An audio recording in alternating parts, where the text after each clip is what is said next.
Okay. Hi, everybody. It's just us, but hopefully you'll enjoy watching this recording and learning some things about us and about what we're doing marketing-wise here at the Department of Libraries. And hopefully you'll leave with at least one or two nuggets of things. So on the screen right now, you'll see our agenda. Oh, wait. We're coming. Almost. Soon. Share your desktop. Okay. And okay, so we should be on. So if we go here. Okay. Okay, so now you can see what's on our screen, which is a quick agenda for today. And the first item is a welcome, which we just did. So welcome. Welcome. This meeting is hosted by the Department of Libraries Communication Team, which is me. I'm Jennifer Johnson, the Library Advancement Assistant. April Shaw, who is our Reference and Government Services Librarian, and Josh Muse, who is our IT consultant. It's been the three of us for about a couple of months now. Before that, Cass Mabbitt was on the team. But I think we've had an active communications team for about almost a year and a half at this point. And we've seen just huge gains in the amount of engagement we get on our posts on social media, in our newsletter, and I just want to talk about a little bit about how we've changed in the past year and a half before I get into talking about the marketing workshops we've just done and then some fun links I found around the interwebs, and then three fun examples of some things that you all are doing out in the field that I really wanted to share with you all. So basically, the communications team from the Department of Libraries has a bunch of different functions, but the first thing we wanted to do when we started was get our social media in order.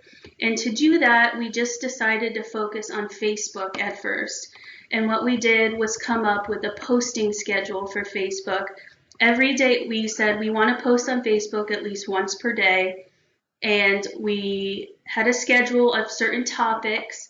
So on Monday, we would post about information and access. Tuesday, we post about the ABLE library. Wednesday, with youth services, et cetera, with some flexibility to change depending on other things that came up in the world. And since in the past year and a half, I'd say we've probably gained about 450 followers on Facebook. The amount of likes that we're getting on our posts has also really improved because we're posting consistently and about things that more people care about. So this is our page right now. We're logged in. If you go down to a post, Josh will scroll down for us, you'll see the admin, what it looks like if you're an admin of a page. And you'll see towards the bottom here the people reached and engagements. So this is really what we're keeping an eye on. We want to have at least 100 people reached for each post. That's easier for some posts than others. We found that posts that include pictures of Department of Libraries employees get really high engagement because y'all want to see us. And I don't get that, but there it is. Posts that we share about good things that libraries are doing in the community get a lot of engagement. And the posts that don't get as much engagement are things like just boring graphics about workshops coming up and things like that. So we decided to solve one of those problems to have pictures of employees advertising workshops. So when you find something that works, you can alter other things to sort of make the other posts more engaging. We try to highlight our partners quite a bit of the time by tagging them in our posts and giving them a shout out in the hopes that, well, because we love them, and also in the hopes that they'll do the same for us someday. And tagging partners and tagging other pages means that you get even broader audience than you would have before. So we tagged the Vermont Center for the Book in this post that's on the screen right now, and you'll see it has 4 times almost the amount of engagement that the other posted because it has 3 shares, it has a lot more likes. It's just reaching a broader audience. So once we found that we had some success on Facebook, we decided to expand to another platform, which was Instagram. And as of today, we have 250 followers on Instagram, and that's in about the past 6-ish months or so. For Instagram, our strategy was similar to Facebook in that we did have a posting schedule. We don't post to Instagram every single day, but I try to do it at least 3 times a week. Sometimes the posts on Instagram we also share to Facebook. Sometimes we just leave them on Instagram to have sort of exclusive content for that platform to hopefully get more people to follow. And we found a lot of success with that. The same sort of strategies with pictures of Department of Libraries employees tagging other partners. We found a lot of success that way. And for us, in terms of policies for Facebook and Instagram, we typically follow organizations only. We don't follow individual people. We follow our partners, we follow libraries, Vermont public libraries or school libraries or academic libraries. We want to make sure that we look good and that we're associating with people that we're really proud to associate with, and that we're proud to highlight if we have the opportunity. We do have a Twitter account. That kind of comes and goes as I have time. In the past, our Facebook posts used to go directly to Twitter, and after taking a few courses myself, I've learned that that's not necessarily a good thing because the kind of posts that you would make on Facebook are not necessarily the type of post you would make on Twitter. Twitter is really for headlines and it's for photos, something that people can see really quickly while they're scrolling. So we've learned to sort of tailor posts for each platform unless it's something like a picture on Instagram, which would easily translate to Facebook. I think moving forward, we'll try and have a more robust Twitter account.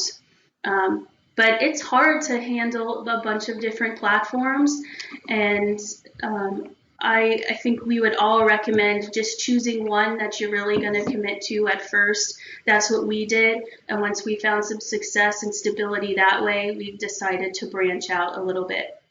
So all 3 of us have access to the Facebook page and can post. I currently just have access to the Instagram only because it's a mobile first app and it's just right up on my phone, but if Josh or April ever wanted to post it to Instagram, they could. We talk to each other if we're going to make a post that's maybe a little outside of the norm, but otherwise we all trust each other to make a post that will make us look good and that's relevant to what we're trying to do here. We try to have fun posts a lot of the time. Sometimes we feature our department fish or other fun things happening in the community. So don't be afraid to do that. It's really fun, and I know that keeps more people engaged. I think our final big push in terms of reaching the wider community is our newsletter, which has also undergone a lot of changes in the past 1.5 years. We've always used Constant Contact, but the template we were using was not very engaging. People were reading our newsletter, but it didn't look very professional.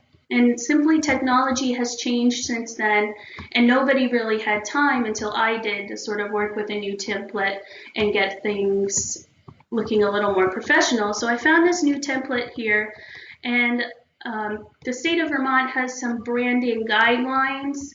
So I have tried to stick with that sort of green palette here, really legible and simple fonts. And we try to highlight in every newsletter all the different parts of the department. We also feature things from our friends here at the Vermont Historical Society. We're going to have a new section coming up about CLIC, which is the Community Legal Information Center at the Vermont Law School.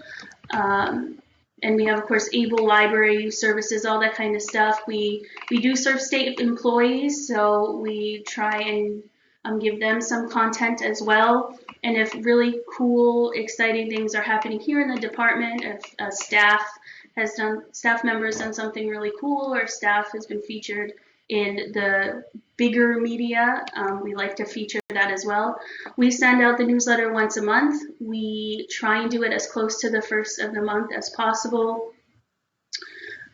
We have seen a pretty steady increase in our subscribers. When we sign up state employees for library cards, we ask if they like to be subscribed to the newsletter, and most of them do want to be subscribed to the newsletter, and they stay subscribed to it, which is really nice. It's just, you can spend as little or as long reading a newsletter as you want. You can scroll through quickly and see the headlines, or you can really do a deep dive. This is a longer newsletter, and I guess on average than we would usually post, which is okay to do sometimes, but usually we like to keep it a little bit shorter than this.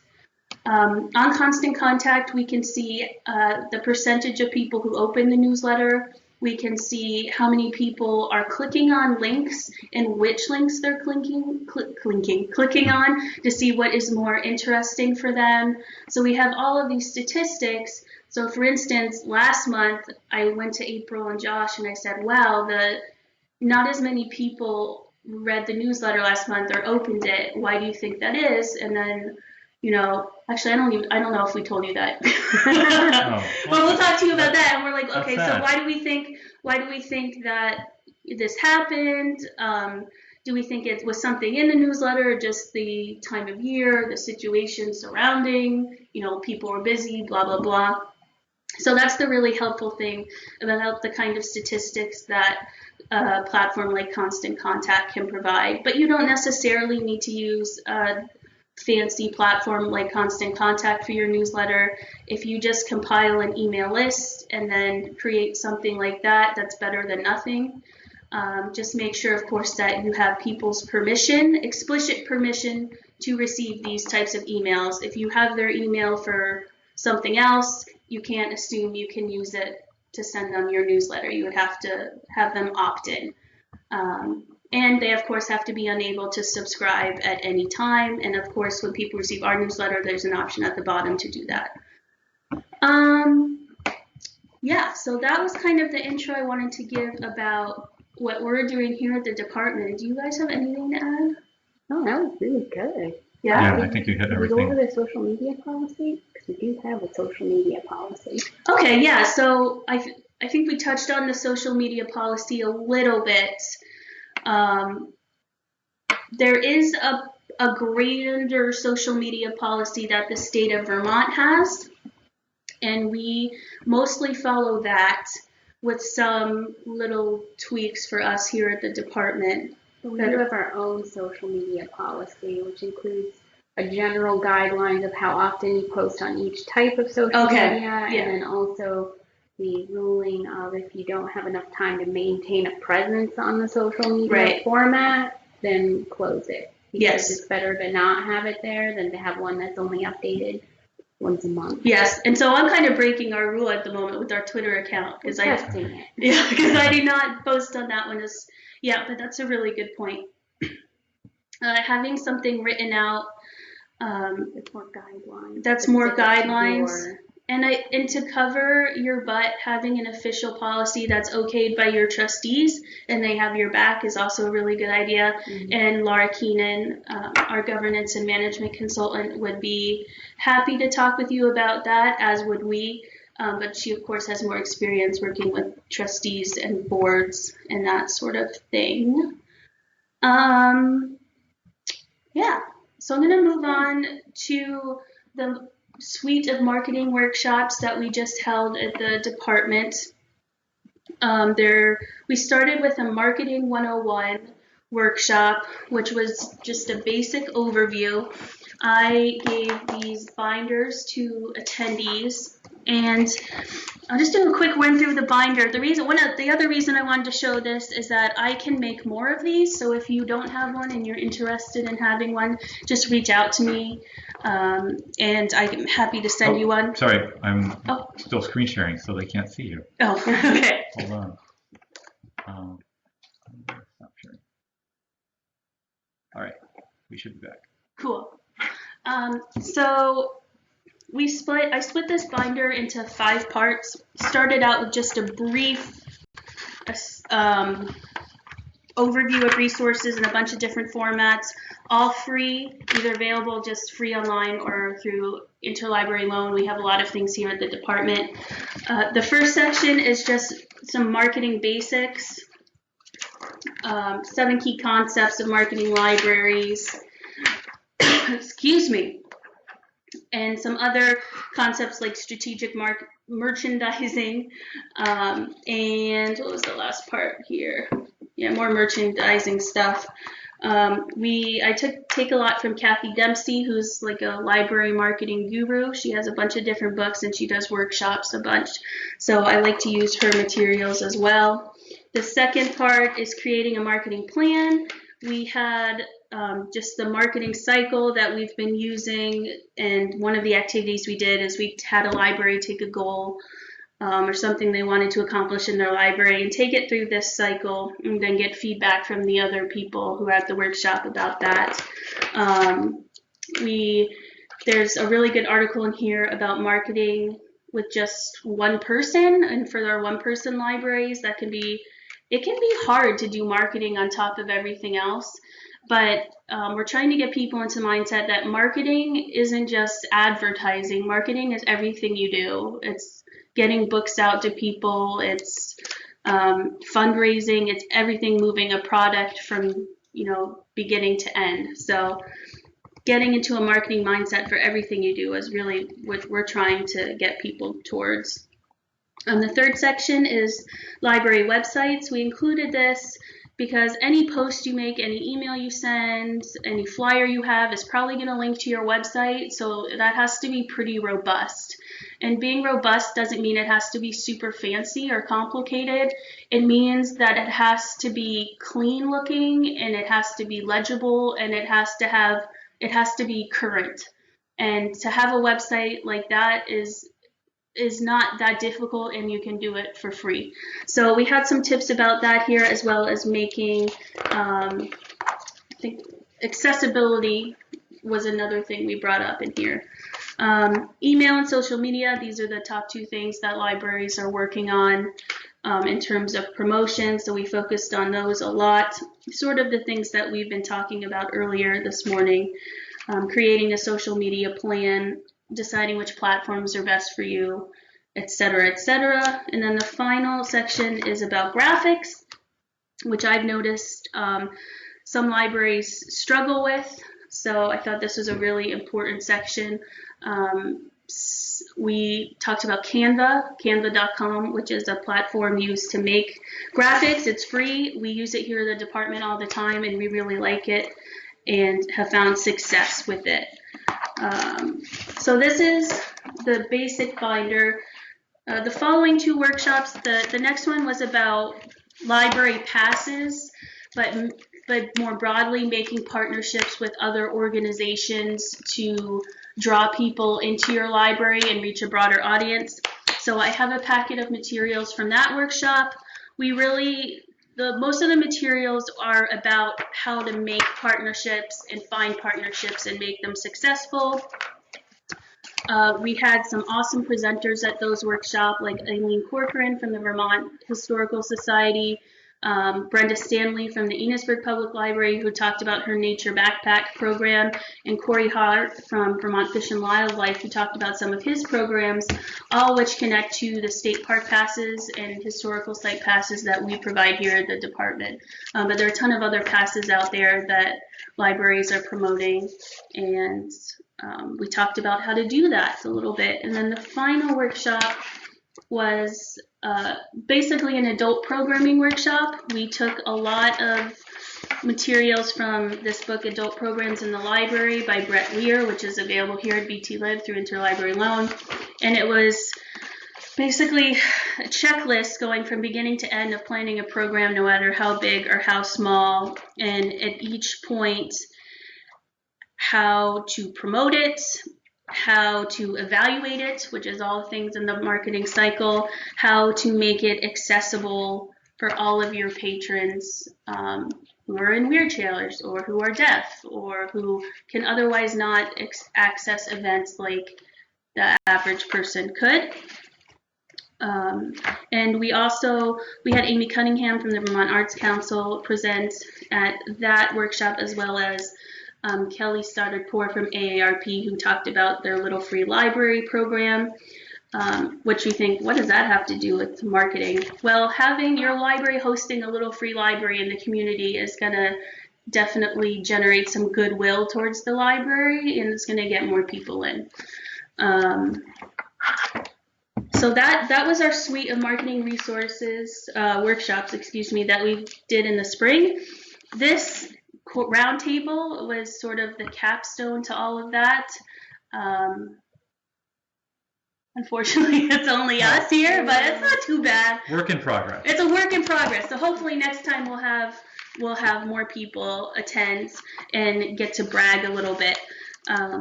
But let me know if you're interested in any of those resources. And then I think the next part, if you could pull up the agenda, Josh, was some fun links that I found. So while I'm out in the world doing my life, my save links that I find, I was going to do a monthly marketing email, which I haven't officially kicked off yet. I'm hoping to generate some more interest in it before I really dedicate a lot of time to it. But in my travels, I found three pretty cool things. The first is some new stock photo galleries that are out there. So stock photos, using photos, is a huge thing when you're marketing, because you don't want to use anything that's copyrighted. You want to use things that are widely available, and you probably don't want to pay for it, but you want to use stock photos that not only reflect your community, but reflect a community that you would want to have, which is totally diverse as possible.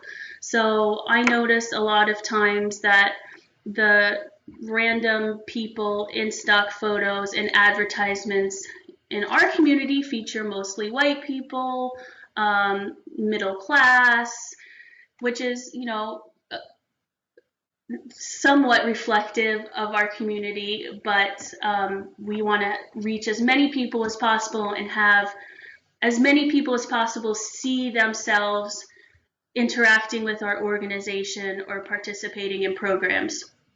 So the first one that I found is something that Vice put together. Vice is a website, and it features photographs of folks who are trans and non-binary, so they don't necessarily present as the typical male or female or masculine or feminine.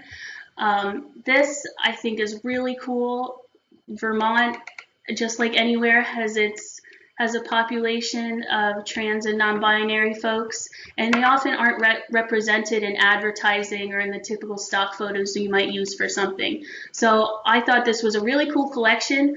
These photos are free. You should read the guidelines on the website, but you can just take these right off. They're free to use. Vice put this together, and also features other members of the LGBTQ spectrum, so same-sex couples, all of that kind of stuff. Just reach the broadest possible portion of society as you can. So those are fun to use. The other stock photo collection that is free is, I can't remember its exact name, but it features a collection of non-white people. Basically, it's African American people or Latinx people, however they identify, just not your typical non-white stock photo. So those are readily available there.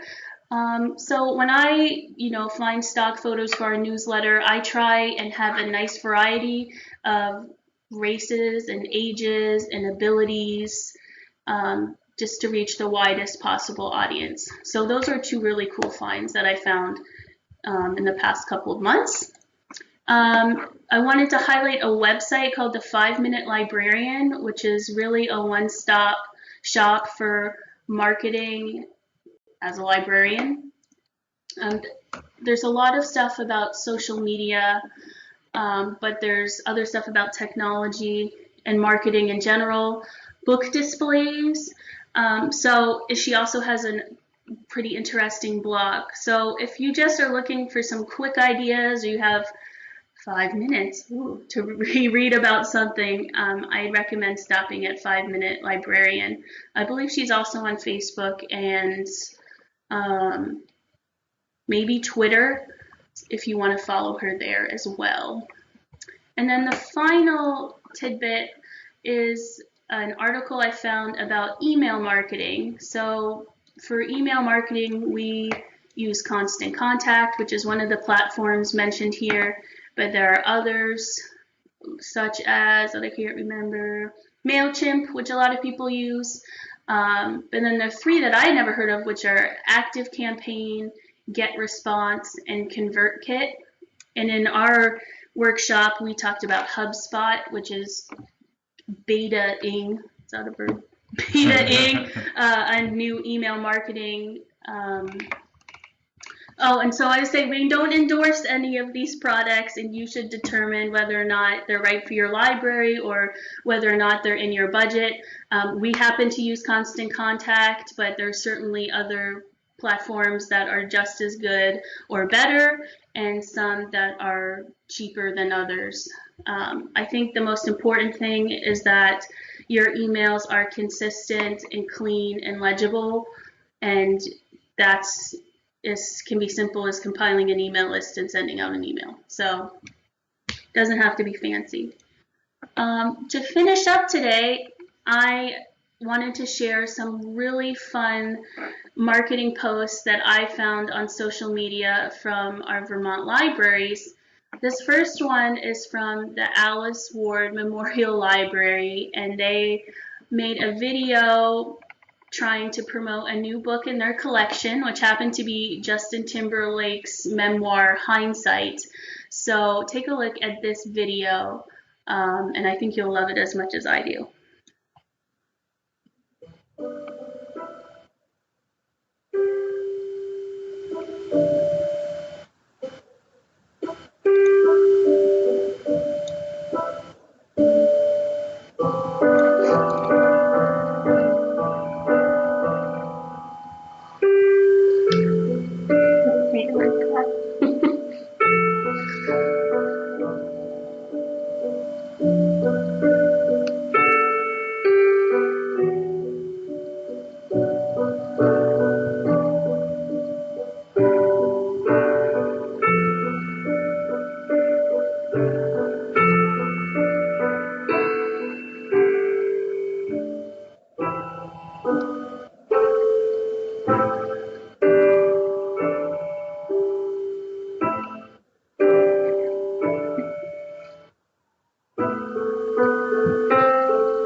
So I'm not sure exactly what they used to make that. It looked like they had a Mac, so it could have just been iMovie or something like that. But I really like that because it's short, it's funny, it's engaging, and I'm sure somebody checked out Hindsight after watching that video. So not everyone has a lot of time to put into something like that.